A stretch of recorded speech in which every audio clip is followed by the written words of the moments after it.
You're live. All right, welcome to another episode of Navigating Consciousness. I have a very special guest this week. Very happy to have you. Thank you.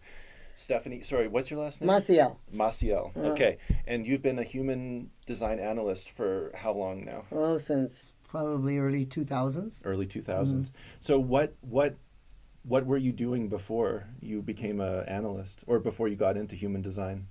Well, human design was kind of brought to me because, Raw started living here. And so my friend Carolyn Ford is the one who brought us all in and said, this is like the thing to do. Mm-hmm. So we all went and met Raw, and then he decided to put courses together. Yeah. And all the courses were basically from beginning to end, and there were his lectures. Yeah. He had just put it all together. So we all decided to do it. There was like 20 of us. Mm-hmm. It was a small group. Yeah. But it was so intense and so wonderful. And we got to sit there and listen to him lecture and learn from beginning to end. I mean, what everything meant. He defined everything, went through all the lines, the chart, the crosses, Right. profile types, everything. And that was all very, very fresh, even for him at that time, right? Yes. Because it had taken like the better part of a decade for him to kind of put it like I together. think he got it in 87. He got the it in voice. 87. Right. His experience was in 87, and then I think his first public presentation was like in 94 in Germany, right? Right, and I think he came here in 97 and 98. Right. But even when he started speaking publicly, he was only really talking about like type, right? Or like the whole thing he hadn't developed the idea of, No, he incarnation didn't even have a process. chart. Right. And then I think when he went to Germany, one of the guys there listened to it all, and they put together a program, and that's the program. Actually, it was just a blank chart. Yeah. When we first got them, Yeah. we'd have to fill them all in. There was no Right. Well, there was no program. 90s, right? yeah. There was nothing available Yeah. to fill in the lines. So we were filling our little lines on our own, which actually was good, because then you really, instead of just looking at the chart, you had to actually fill in your lines. One of the things that I decided to do, and anybody that wanted to learn human design, was to go through your both sides, the personality and the unconscious side, Yeah. and write out like if you had 24 6 lines, then I have them write everything out. Right. All the black and then all the red. And it gives you a real depth about who you are. For sure. Because you may not understand what you're writing, because most of the definition in the book, in the little white book that I had, is pretty general. Yeah. And then he taught us about that. He said, it's all the I Ching, so Yeah. interpretative. Right. Yeah. Lots of different ways to translate that. Mm-hmm. Yeah. So before you were introduced to it, I mean, were you on a spiritual path of it? I mean, not that human Oh, yes. design No, is, yeah, without a doubt. I had been studying, basically my other thing that I was studying was the cards of destiny. Oh, yeah, cool. Which I love. That's Yeah. my other hobby. So when I do a reading, I get the card first, Yeah. and then I do the reading around the card. Oh, I'm hitting the thing. Oh, yeah. Sorry. All right. Yeah, I'll keep my hand off the table. Order in the court. Well, that's right. I am wearing black after all. So. Yes. So, yes, I was on, of course, when I moved here from Los Angeles, I was already on a spiritual path, but I didn't know what I was doing, really. Right. And then you come here and you get introduced to many, many, many things. And being in my store, of course, I got introduced to everything, but nothing really attracted me unless it was the cards of destiny. And then when human design came in, I just went, yes, this is what I want to spend my time learning, and money, because all of his courses were quite expensive. Right. Because he told us, if I'm going to teach you guys, then you're going to give me a lifestyle where I can at least enjoy my life, Makes sense. Yeah. Yeah. And he did. He was the first one that put all the prices up, and we just saved all of our pennies, and we came to all the courses. It was wonderful. So, what was it like being in his field? Oh, it's a trip. Yeah. Because he was a smoker. Yeah, chain smoker. Right. And so he would lecture without smoking. Right. So he would go and take breaks a lot. Yeah. But that was the only thing that brought him down into a grounded level. Because when he spoke, if you ever listen to any of his lectures, he doesn't even breathe. Yeah. He doesn't breathe out or in. He just completely talks. Yeah. He spoke from a place of complete knowledge. Yeah.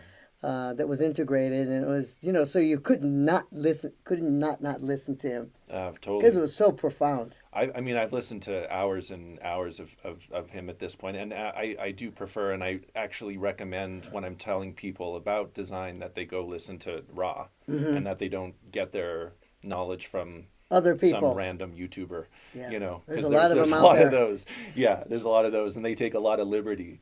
But yeah, I mean, now I'm just at this point where if I'm, I've listened to him many hours, and then when I'm reading the manuals, I can hear it in his voice. He Him, had such a him such a speaking. yeah, he had such a distinct kind of cadence and delivery and everything, and it just really, it seems to have his voice has imprinted in my brain in a very like real way. Which is good because you have that 2343, which Right, is you want to get which it I out. share with him. Right, he had that same channel, Yeah, as he far had as I understand. Cross of the Clarion, Yeah, that's a cool one. pure manifester, right Yeah. from the ego straight to the throat, man. He was just like a speaker, and he was a very how would you call it? A very subtle, gentle guy. Yeah, he was like small too, right? He was Kind of. short, yeah, and he Yeah. had his little hat on all the Yeah. time. Not all the time, but he used to wear that hat, and we used to think, what was it all about? Then he started wearing the hat, no choice. Right. That was of course, Americans, as far as I'm concerned, nobody wants to tell you you have no choice. Yeah. So of course that was immediate controversy. Right. And it's true, we don't have a choice. Yeah. And Yeah, it yeah, took us a absolutely. long time to understand that whole aspect. And once you come to a place of just sort of accepting that, it's like it releases so much pressure, right? Yeah. It's just like, oh yeah, I don't. Okay, cool. Now I can just be me. I And it mean, doesn't matter. yeah, You know? and even though you don't even know who you are, all you have to do is watch yourself. Yeah. And then you have to start distinguishing between, when you were conditioned, and that's the whole plight of this thing is understanding the conditioning that you got when you were a child, Yeah. and your marriages or divorces or whatever you had. Yeah. And he went through that many times, because that's the biggest game here, is understanding your conditioning. So when I present the information to people, I'm always thinking about mom and dad. Okay, Yeah. how was your childhood? Oh, it's perfect. Yeah. Yeah. That, and I say, okay. So if I see the cross as like something pretty rowdy, I'll say, well, what happened here? And then all of a sudden you get the tears, Yeah. and you think, oh, I guess you're right. And so it's interesting to introduce this information to people that know nothing. Yes. And then it's interesting to introduce it to people that think they know something Yeah, about that human too. design. I find they're almost more like people who are already sort of immersed in, the sort of like yogic system, or any of these where there's already kind of like a strict kind of adherence, they're almost harder. Like it's like they're intrigued, but right away you're like, well, there's 9 centers, not 7, and they're like, what do you mean? So anyway, yeah. You kick them out of their mind, and Yeah. so they can receive the information. Yeah. And that's what I always tell everybody. I said, this is not about me, telling you what to do. This is about me explaining what is good for you, Yeah. and what can get you. My perfect saying is, in the right place, at Yes. the right time, with what's correct for you. Yeah. It doesn't mean it's comfortable. It doesn't No. mean it's perfect. It doesn't mean you're going to make a lot of money. It just means that you're in the right place. Yeah. And I think we all need to know that when we're in the right place, it should give us some solace. Yeah. And Well, we both have that open G center. So for us, being in the right place is so very important. Yeah. Because if we're not in the right place, we won't have the right people, and then we won't have the right opportunities, and like all these different things, right? your strategy gets you there. Yes.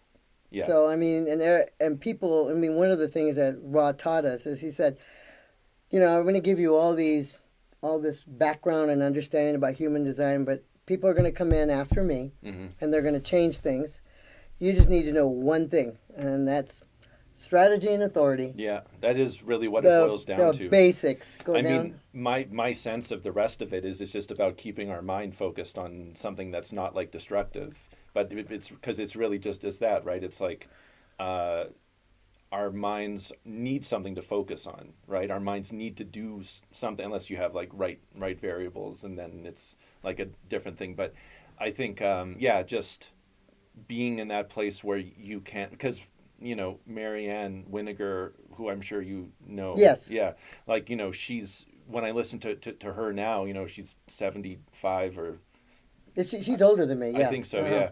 So so she just says I haven't heard her lectures in so long. she posts some videos on YouTube here Oh, and does there. she? Yeah, Uh-huh. yeah. She's at the. I mean, from her own description, she's sort of like she's at the end of her time. She's doing a workshop in town. Is she? In Sedona? Yeah. I didn't even know she was still living here. She's been traveling with her husband. They've been on a cruise for like 2 years or something. Good for them. Yeah, but yeah, she's back for a little while, and she's got a couple of things going on. But she said this is going to be her last live teaching.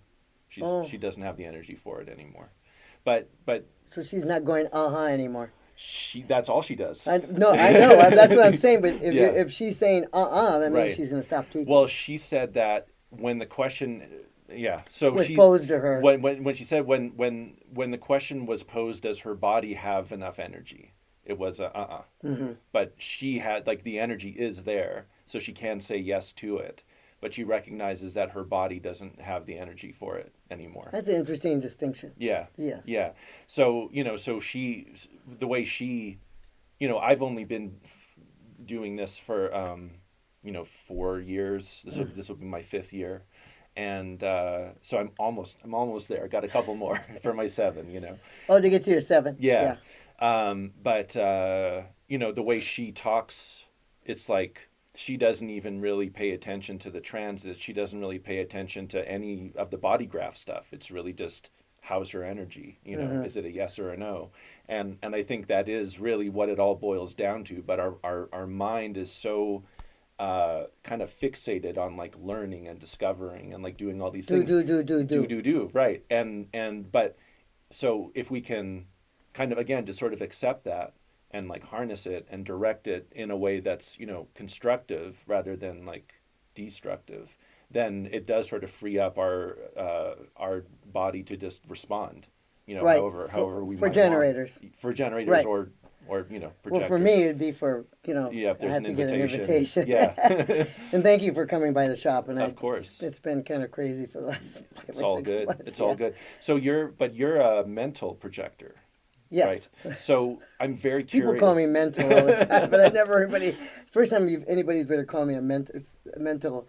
So it's, but that's what I am, because my head is the only thing that's defined. Right. So does that mean, because I'm even not super clear on that. So that's like a sounding board, right? Like you have to talk. Is that Well, kind of how it's that goes? no, I think I know everything. Okay. First of all, and Uh-huh. I speak like I do, Right. which my card on the other side is a 10 of clubs, so Right. that's a real smart card, thank God. Right. And it's also the teacher's card. Mm-hmm. So I use that, and of course my mind is incredibly busy. Right. And the thing is, it's more than, when you were speaking right now, it's more than putting yourself in the right place or doing that kind of thing. It's more about being aware. Yeah. I think in human design, if you become aware, like we were talking about, you're aware now that the 5s are how you project or they project. Right. Yeah. And awareness, to me, is like 95% of this. Because you can know when you step out of your strategy. Yeah. Because you're going to get smacked right in the head. So for you though, is it a knowing? Because on my end, it's much more of like a feeling. Because Mine's an awareness. Yours is, you're just aware. It's an awareness. Yeah. It's like, okay, what? Because when I start bumping into more than 1 or 2 things, I stop. Right. And I think, okay, what's going on here? Yeah. And then sometimes you just need to bump into stuff. Yeah. True. I mean, I'm just like, today I had like several things. I'm like, all right, so we just back it up and slow it down, because we're all running way too fast. Right. And I think that when people become aware rather than instinctive and reactive, when they're constantly reacting, then you're not in your present. Totally. Being in the present moment is really the only way to be in this life, because there's so many other things going on. Yeah. So so I started listening and understanding and writing a lot and learning. And we had a lot of, one of the best things we ever did, and we don't, and there's nobody that's done it since then that I know of, Yeah. is the transits. Right. At the beginning of the month, for probably 2 years. I mean, how gifted were we to be able to, to have that? It's pretty wild. We were at the little motel there, and he charged us like $15. We'd go in and sit down, and he'd throw up all the transits, and he'd say, "Okay, the gods are messing with us," and Right. we would learn about Pluto and who was moving into where. And that was so. It taught me so much to understand. I never understood how all that affects us. Yeah. And he did. He really shared all that with us in detail. And there's many. I have many. I have so much in my library. If you ever, want to. I do. Oh my God, I have so much in my library. So taking all the trainings, most of them were from him, and then I went to Santa Fe and got my original training from. He had, training 1, and the 2 I got from him, but I got 1 from the Santa Fe people, and then the rest of them were all from him. Yeah. And when all this started coming down, they said, "Oh, you have to, make sure you have your certificates, or you can't become a bona fide bona fide analyst." After he died, I sent an email to his son, and I said, I went to every one of your dad's courses. They're telling me I can't have this. He goes, "Stephanie, I know who you are." I mean, he was a baby. Yeah. When he was here, he was just running around. Right. Because I know who you are. Just tell me what you need. So, when Ra died, it wasn't really like expected. It was a bit of a shock, right? And I believe there was like the 51st gate, or the. Was it? I think it was. There was it was, he died on the cross of what's the incarnation cross with the 51 and the 57. I have no idea. Yeah. Anyway, it was that. Yeah. So he and they had died already predicted he was going to die. Right. And he predicted that when he died, that like the system would disperse. Right. And I think he was right. It seems like it's grown. I mean, because I became aware of it for the first time around the time that he died. So like really? 2010, 2011, somewhere in there. But I didn't have space for like another system. I was heavily invested in other things at that time, Body Talk specifically. But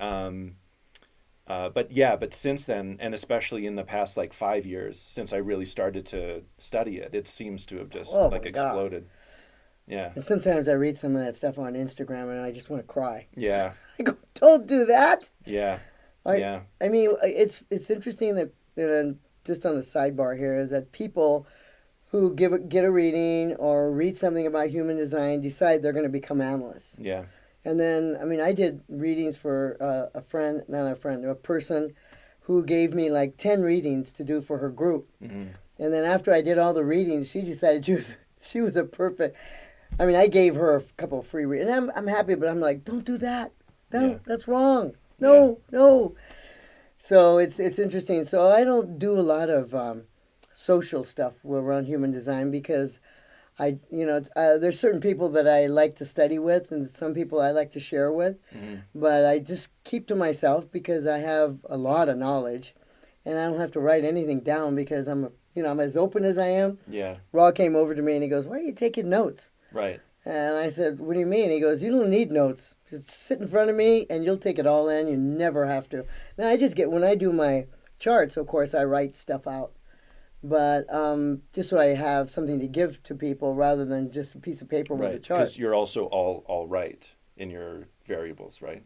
Yes. Yeah. So that would be why he said that. So that's very interesting. So you're not only a mental projector with a tremendous amount of openness, you're also all right. So I'm all right. So yeah. So because I'm a left right. So I'm a on the variables. Yeah, I'm a PLR DLR. So it's like when Ra talks about, so I have a very active mind, very active brain, but my life path is very receptive, right? And when Ra talked about that particular dimension of. Yeah, it's like he's like, these people are like really messed up, which I was like, yeah, fair, He but probably wouldn't have used the word messed up, but you know. no, he did. Oh, did I was Yeah, he usually used the other word, the F oh, word. really fucked. Yeah, Yeah, yeah. Well, yeah. fair, He was very very yeah, communicative when he did that kind of stuff. yeah.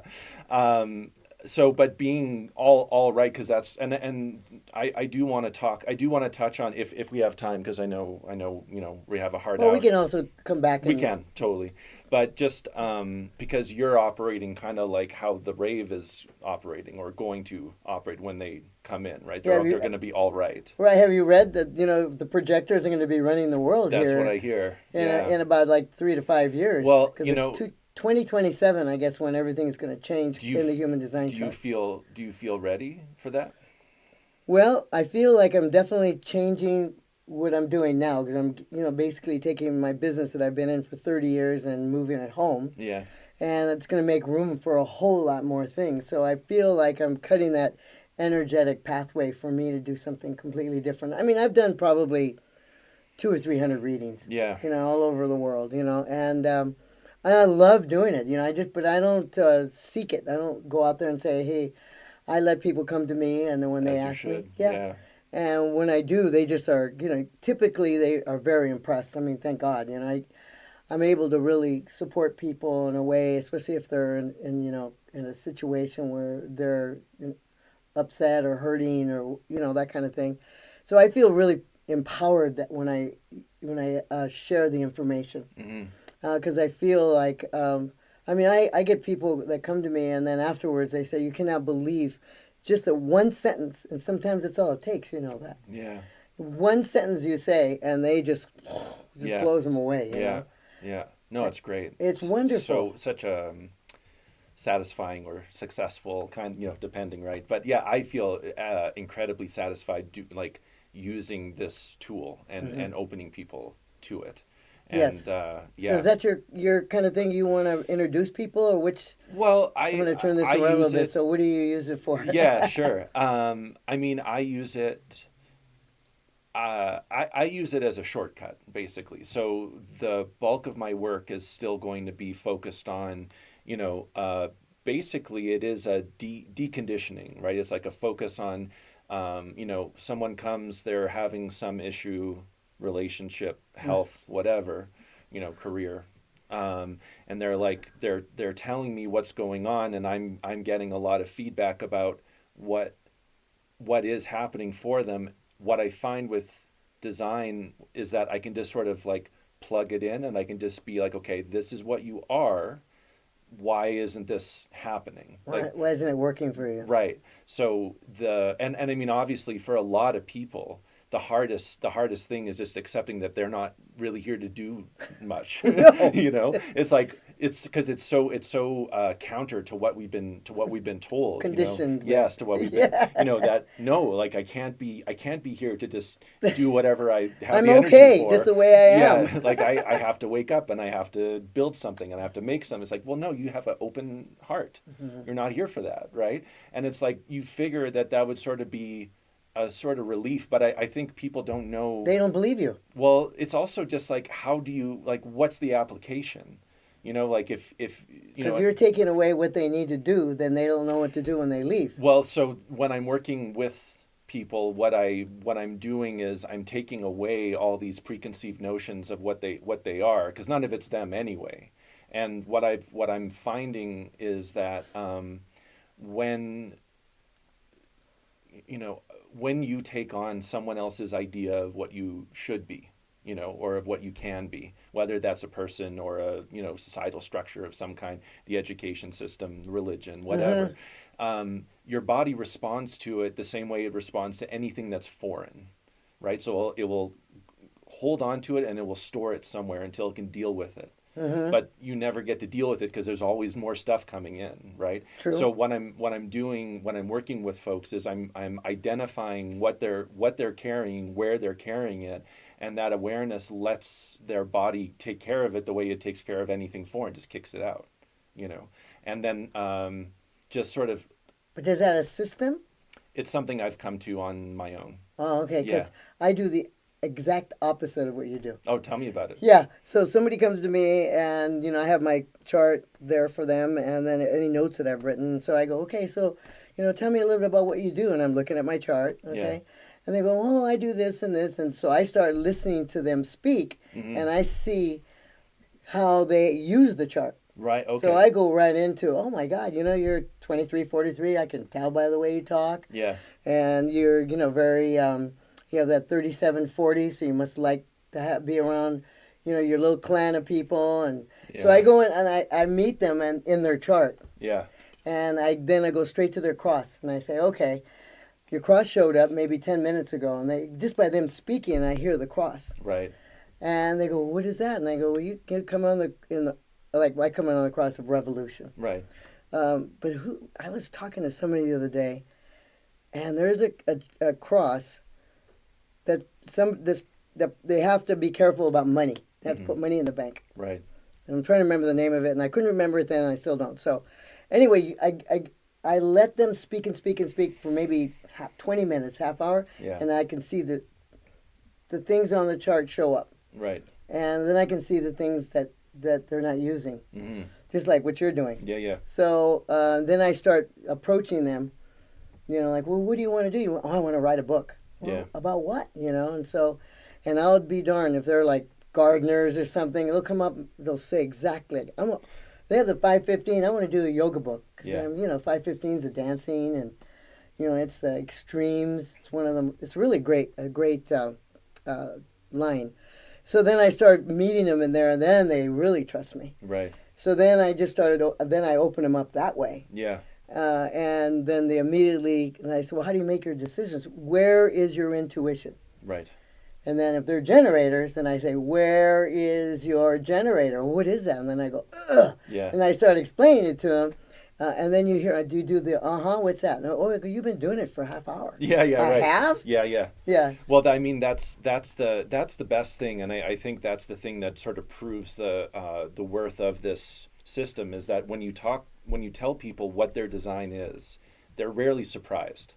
They're always True. it's like when I learned that my digestion is like high sound, right? Mm-hmm. It's like I've always played music when I'm studying, when I'm eating. It's like music's always been on. Always on. Uh-huh. And it's like, yeah, of course. It's never like, oh, I got to change everything now. It's just like, oh, I could just do what So I'm that already helped you? doing. Yeah, it did. Mm-hmm. It did. Because it just, especially when you have a family and you're sharing space with folks, like you don't want to be dominating them with your sounds, right? But You can be aware of it and do it in your own room or yeah, just headphones. Yeah. I'm just there, but I have headphones on, and it's like I know when I need it, and I know when I don't. There's times where I do need some quiet. If I'm like contemplating something, or if I'm pulling the I Ching or tarot card, like I don't want someone else's voice there necessarily. Right. Yeah. But yeah, most of the time I have music on, and most of the time when the music is on, I feel more balanced. 100%.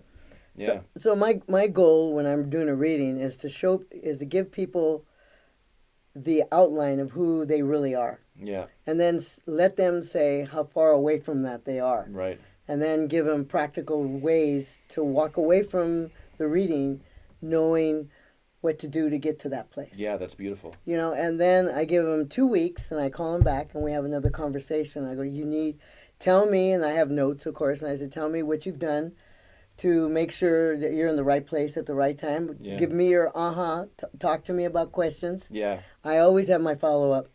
And believe me, normally people don't call me. Mm-hmm. They won't text me or call me with questions. Yeah.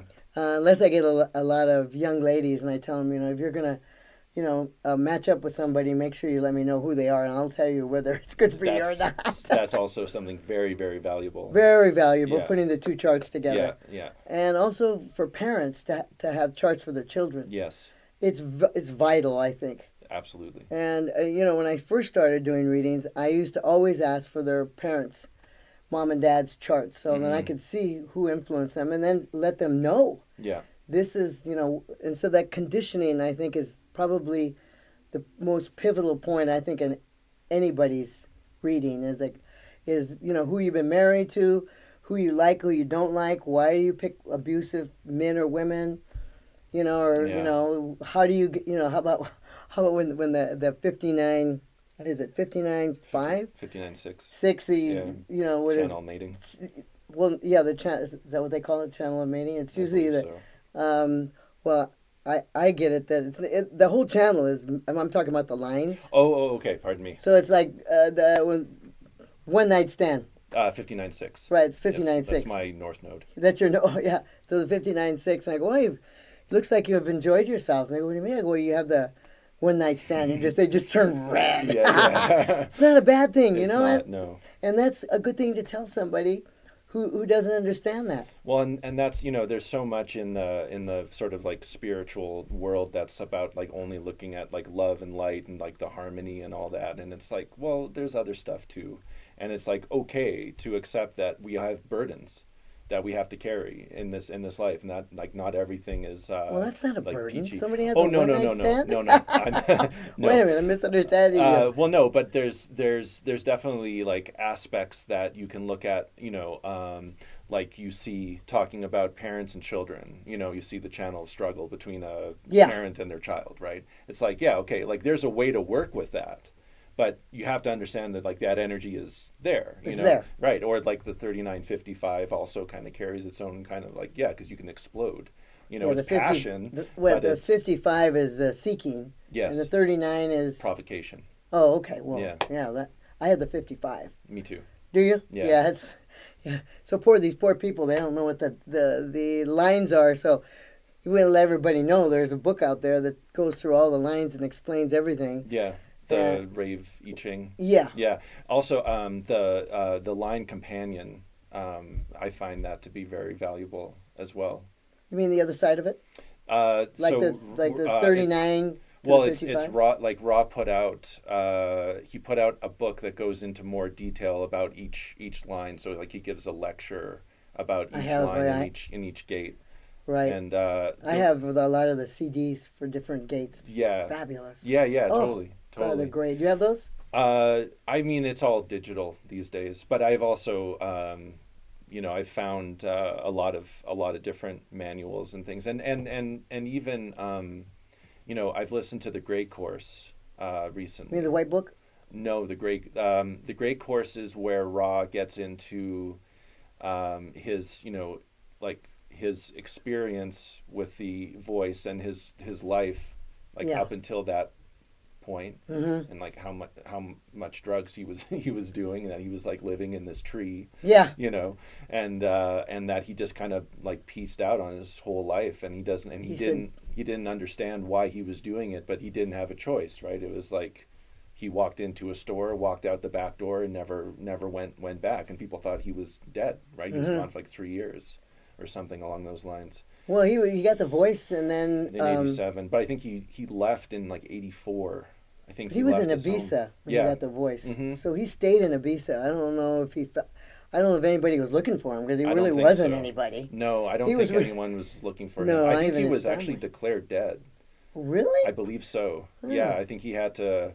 He had to like. Come on, I never heard that. That's what he said. Oh, did he? Well, if he said it, I believe it. Yeah, but the Great Course, he also talks about these like galactic cycles, which I find very fascinating. Just and that we are on this like transitory point, 2027, sleeping phoenix, and like all this, and and he goes much further in this course, and he talks about in 2 billion years we're going to be living on Oberon, Neptune's moon. Oberon. Really? Yeah. Well, and that we're going to be this very different form, and that life on this planet is over in about 1800 years. Well, at least we won't be here. We won't be here. No. Well, one of the things I know that he shared with us is that a lot of the information that he received from the voice that was not at all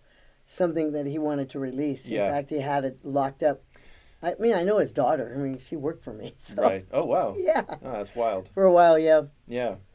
One thing before, because we're coming to the end. Okay. It's 6:55. Okay. Uh, Hmm. One thing that I did want to ask about is the first time that I met you, you talked about the difference in your reading between a left angle and a right angle. Would Hmm. you go into a little bit of detail about how that changes how you look at someone?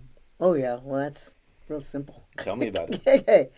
Well, left angles are here to help the right angles. Okay. Number one, and the right angles are here for themselves. Yeah.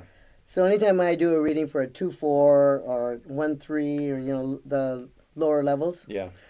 I always encourage them to learn about themselves, and that's all they need to do. Right. I mean, the example that he uses about the right angle that's, the 2-4 that's up on the second floor, looking out naked, and he has no idea because they think that the whole world's around them, so they don't really care. Yeah. So, and the people that you share that with, they're going, you're kidding. That's what I said. You don't have to do anything. And us left angles, we're here to help and support the right angles. Mm-hmm. So, and through that technology, because it pretty much this is kind of technology. Yeah. Um, it makes for our life to be so different. One of service and one of being served, and one of somebody who can just completely immerse themselves in their own self and not have to worry about anything. It takes a long time for anybody to do that, Yeah. because like you said, all the conditioning is Instagram and all this stuff to learn, buy. Yeah. And so I think that when I do those readings, I give them an acceptance Mm-hmm. for where they are. It's okay, even though they think they're rough around the edges, or especially young people. I love giving readings for like people 20 to 30. Mm-hmm. I wish more of them would come to me because they need it really bad, especially with what's going on in the world now. But Yeah. I that's how I look at doing the right angle and the left angle readings. Right. Sort of showing people how to take care of themselves, Mm-hmm. and that it's okay. And if they do get involved with a left angle, Yeah. to realize that it's different.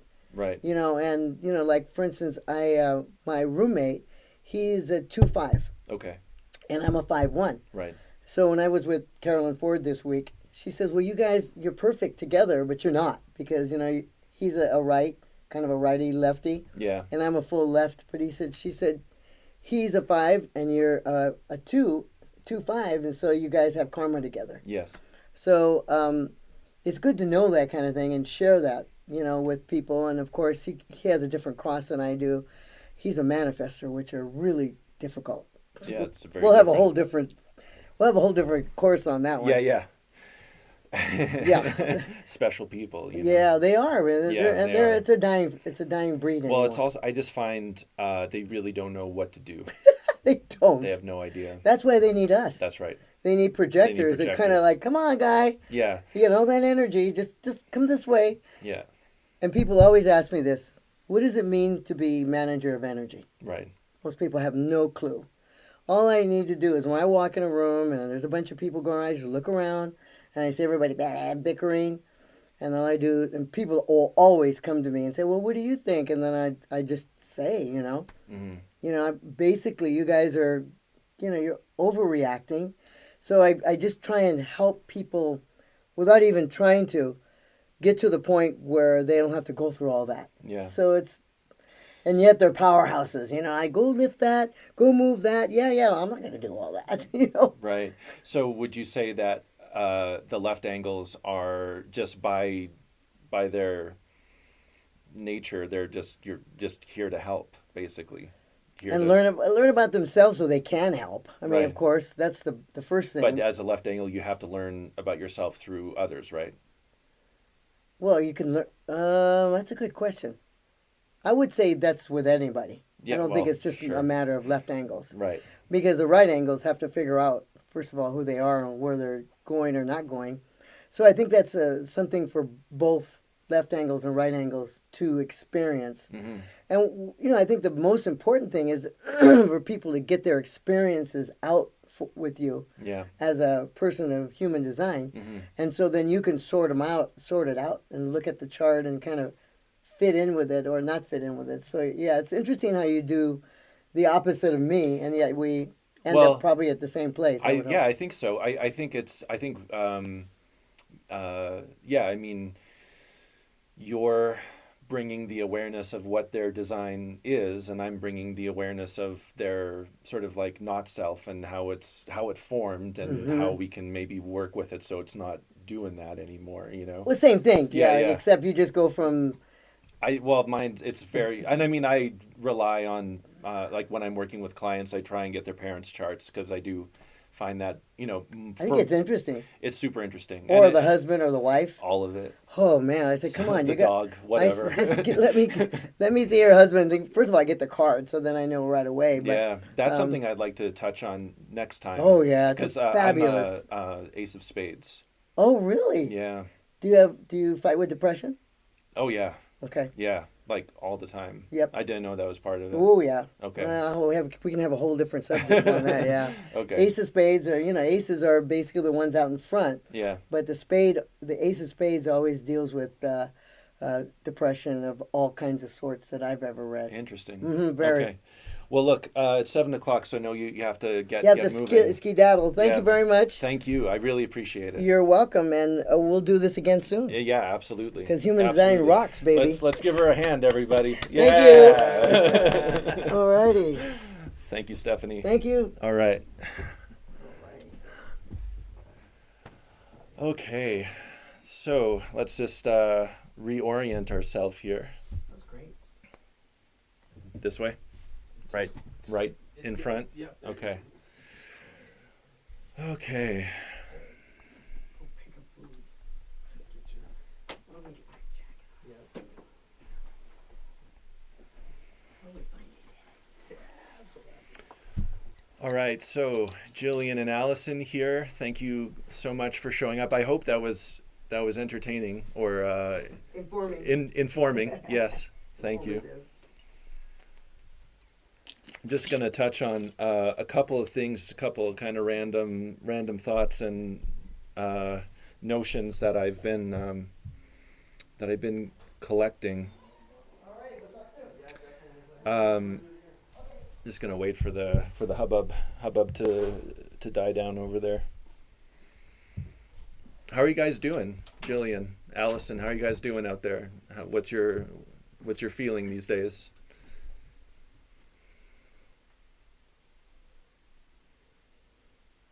Sound working. What's the change? Oh, Allison. So what's the change the projectors are going to bring? What Stephanie was talking to is that in 2027, so basically everything up until now has been more of a manifester dominated field. The manifestors were the royalty. They were they were the generals, they were the Brahmin, they were the top of that pecking order. The 5-1 manifester, which Ra was the sort of default design of authority for several thousand years. The manifestor design is being put out to pasture. The background energy isn't supporting manifestors being the authority that they were, and post 2027, the authority is going to be a projector, specifically the 6-2 projector, 6-2 being their profile, and that's because, as I've said many times. But I'll repeat because it bears repeating. The centralized authority is not going to fly. The background energy is not going to support. Oh, nice. Okay.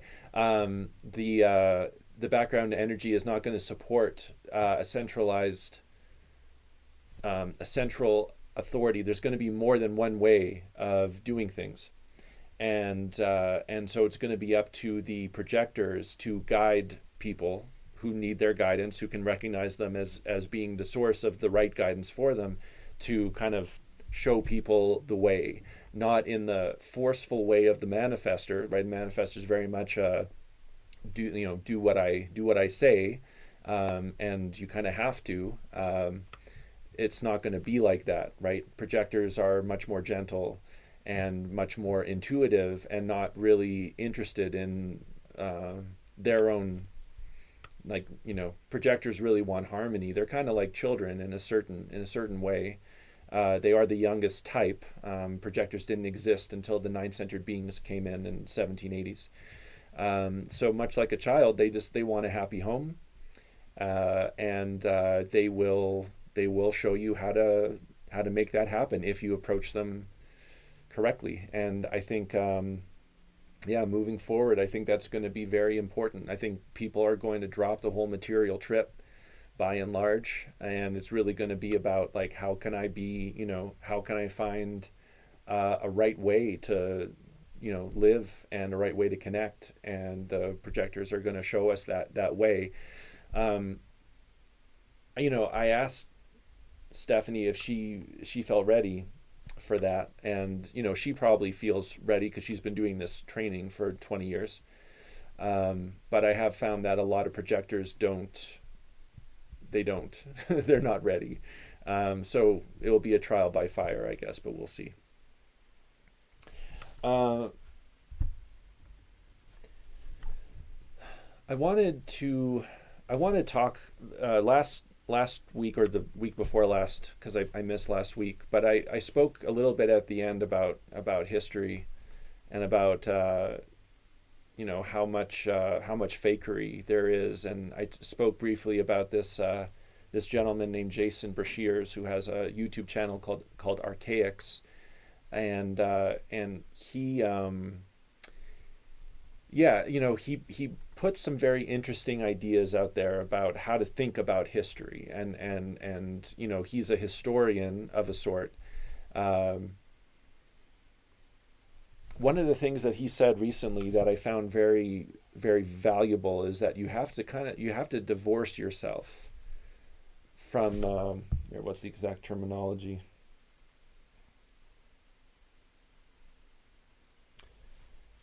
In order to get, so how I thought about this is about, there's this distinction, right? There's in the world of physics, there's like quantum mechanics and Newtonian physics, and they don't line up.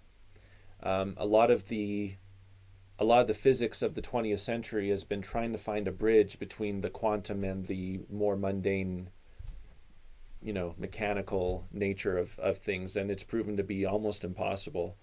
And what I feel is that it's because they're not really designed to line up. You kind of have to have one or the other. You can't have both.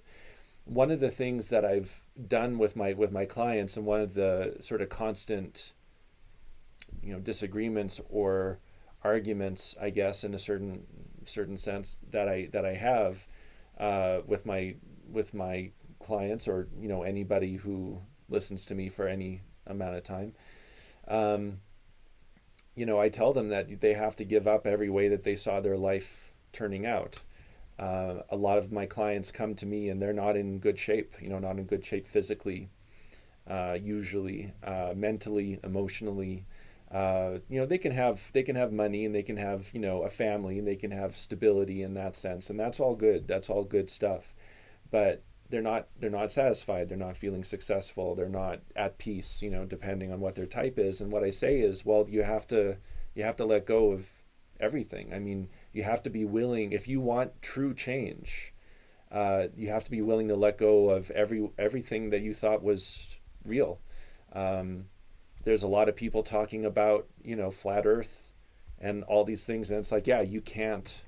Like, at some point, you have to kind of decide, like, which way are you leaning. And I would say that argument is kind of useless in a certain way, but because it really doesn't matter, right? It's like, for most people, it really doesn't matter. But it's to say that in order to believe that the Earth is flat, you have to believe a whole lot of other things that don't line up with most of the things that most people believe to be true. And I think that there's value in that. One of the things that I think is very valuable in sort of giving up all your notions of, divorcing yourself from the previous notion, is history. We don't know our true history. There's a lot of theories out there about, um, you know, either things are very old and there's been advanced civilizations that have been wiped out by, like, repeated cataclysms, or things aren't that old at all and there was a global empire, that existed in the not too distant past. And a lot of the history that we've been taught in schools is about kind of covering up what the truth of it is, and what these people did. There's a lot of interesting things about architecture, like old world architecture. Uh, the that maybe there were, uh, you go to San Francisco in the early 1900s, late 1800s, and it's like you see pictures of it. It's pretty wild. It was only founded about 10 years before, but there's some very fancy buildings in that city. And Chicago and all these major cities, and these cities also tend to burn down. Germany, a lot of European architecture during World War II got totally decimated. Like our sense of history has been deeply impacted not only by our education, but by like the wars that have been fought, and the destruction that's taken place, and the disruption to people's lives, and how people used to live and how they live after, and all that. So yeah, just divorcing yourself, from notions that really don't work for you anymore is like really important, and something I would recommend. And I would start with history. None of it's true. The history that you've experienced in your lifetime, you can kind of depend on that, kind of, but most of that's been passively absorbed. We see people on television, we see portrayals of them in film. You don't meet them in person, and if you do, it's very quick, and they're going to give you, their best. You're not going to see who they are. So yeah, that was just, I don't know, something I felt was really important to put out there, that in order for one thing to change, like if you're not, you as a individual are not satisfied, or not feeling successful, or not at peace with certain aspects of your life, then you have to be kind of willing to let kind of anything happen. It and it's kind of like the conversation that we had just had. Ra always wore this hat, said "no choice," or what? Sometimes he would wear a hat that said "stupid and incompetent," and he did that to shock people. But it's like fair. I mean, even when you're an expert in one area, you don't know a lot about a lot of other things, right? And that's sort of why we've gotten into the trouble that we've gotten into. We have all these people who are, Bill Gates. I spoke about him and what he's doing, and we're all, fairly aware of him and where he's trying to push things. But he had a software company. It was a dominant he's a good business guy, I guess. I don't really know. But there's no reason for him to think that he knows anything about anything else. He's spent his whole life learning about code and software and operating systems, and now he's like, telling people how they should eat and stuff. I mean, it's not where it's at. And there's so many people who are like that. They're experts in one area, they get recognized for their expertise, and then it just spreads into all these other areas. We know what we know, and we don't know what we don't know. We're incompetent in a lot of areas of life, and we achieve mastery in certain areas, hopefully. And just letting go, taking what living your life accordingly, letting go of everything else, just responding to it as it comes. It's a good strategy.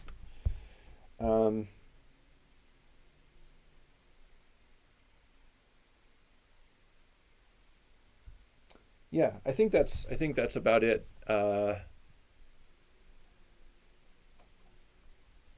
Okay, good. Allison has some good news, some positive leap in her financial situation. That's great. Been looking at that for her for quite a while now, so that's nice that something shifted. Um, Yeah, Allison, also, I frequently feel stagnant. I feel that, and I think there's no room. There's no opportunity. Things have been stagnant. I mean, there's obviously been advances. We're in certain, we have screens in everything now, and that's interesting. And obviously but it's all kind of, um, there isn't a lot of life. In fact, it's lifeless, right? It's a lifeless pursuit. Uh, and I think we are.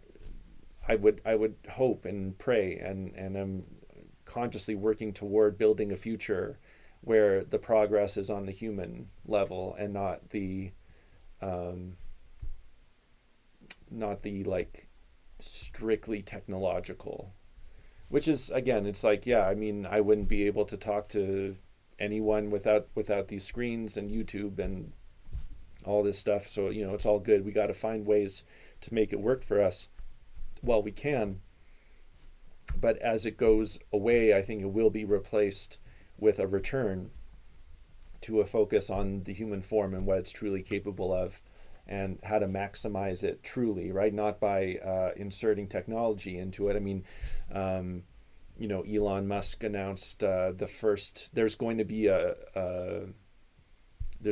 human recipient of the first Neuralink brain chip. I may have talked about this even the last time I was here. So yeah, that's going to be happening, and there's still going to be all these people talking about biohacking and blah blah blah. Wearing wristwatches that take their resting heart rate and all this other stuff. But I don't think it's gonna. I don't see that really maintaining, or I don't see it continuing in this way. It's not about strapping something onto you or putting something in you to understand what you are, right? It's going to be a more individual, more personal journey, and one that we all have to choose to undertake on our own, and that again sort of makes it very imperative that we remove ourselves from paradigms that don't allow us to actualize, that don't allow us to find the truth, whatever that truth is, whether that truth be about history or about our place in the cosmos, or that we're in some kind of simulated, reality. Uh, Lots of options. Okay. All right. I think I'll end us here for today. And I'm going to try and get more people. I really enjoyed having that conversation with Stephanie. She was very gracious to give some of her time. And there's a woman in Prescott who I hope to connect with and bring her on, who could shed a bit more light on like alternatives to the history that we've been taught, and it's she's very interesting. Yeah, hopefully we'll have more people on, more conversations, and I thank you all for showing up every week. I really appreciate it, and I'll see you next week.